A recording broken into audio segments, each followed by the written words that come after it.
Good news muna po tayo, Antong Falls sa Season Pangasinan po, sikat na swimming destination ngayong tag-init. Ikwento mo ang good news na yan, Idol Maya.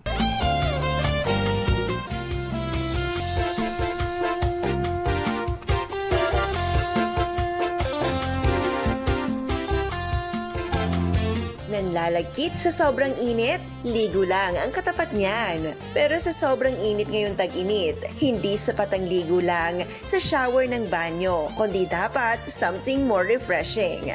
Kaya halina't mag-unlimited nature shower sa Antong Falls ng Season Pangasinan. Matatagpuan sa Inmalog sa bayan ng Season, ang Antong Falls ay isa sa mga dinarayong nature tourist spot tuwing tag-init, lalo na ngayong darating na Semana Santa. Sa kanyang 9-layer waterfalls ay talaga namang ma-enjoy ng mga turista ang malinaw at malamig na tubig nito. Karamihan sa mga falls nito ay maiksi lamang na may sukat na 1 to 6 meters at ang pinakamataas nito ay tinatayang nasa 20 meters ang taas.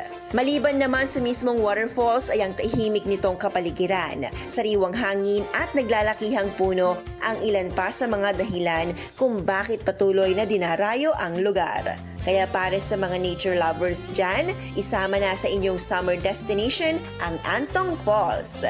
Yan ang ating good news. Ako po si Idol Maya, Tatak IFM. IFM News. IFM News. IFM News.